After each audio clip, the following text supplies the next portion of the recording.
Hello everyone. So today we'll be talking about the elements of digital citizenship, and as we all know there's 9 elements. Let's take a look at the first one. So the first one is digital access. This element refers to the full electronic participation in society, which includes helping make sure that everyone has equal access and rights to technology and understands the limitations when this access is withheld. And the second one is digital commerce. Digital commerce is mainly based on how to be effective consumers in a new and more innovative digital economy and be able to make smart, well-informed decisions relating to buying and downloading materials online. Let's go to the third one. Digital communication. So this is the ability to communicate with other people via different digital platforms and social media, such as emails, Facebook, Twitter, etc. Everyone has the opportunity to communicate and collaborate with anyone from everywhere and anytime. And the fourth one is digital literacy. As new technologies emerge, changing rapidly and growing faster than before, digital citizens and learners need to learn how to use technology appropriately, and they must be taught how to learn in the digital world. This includes how to use various technologies and internet responsibly and effectively.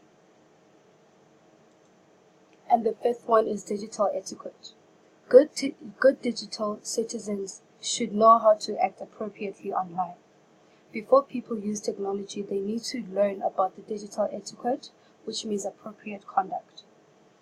This statement refers to the rules, regulations, and policies that digital citizens need to adhere to and follow when using the internet and technology. And the sixth one is digital laws. This element focuses on how to use technology in an ethical manner, such as not hacking into others' information, downloading music illegally, sending spam, etc. Users need to understand that stealing or causing damage to other people's work, identity, or property online is a crime. The seventh one, digital rights and responsibilities. There is a basic set of rights extended to every digital citizen.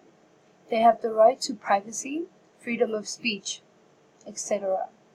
Basic digital rights must be addressed, discussed, and understood in the digital world, so that people may also understand that these rights come with responsibilities. And the eighth one is digital health and wellness. Eye safety and repetitive stress syndrome are some of the issues that need to be addressed in a new technology world. This element is basically on how to guard against the inherent dangers of technology and psychological issues like inherent addiction. And last but not least, digital security, which is one of the important points. A level of protection in internet using needs to be considered by digital citizens. Users need to have virus protection, backups of data, etc. As responsible citizens, users must protect their information from outside forces that might cause disruption.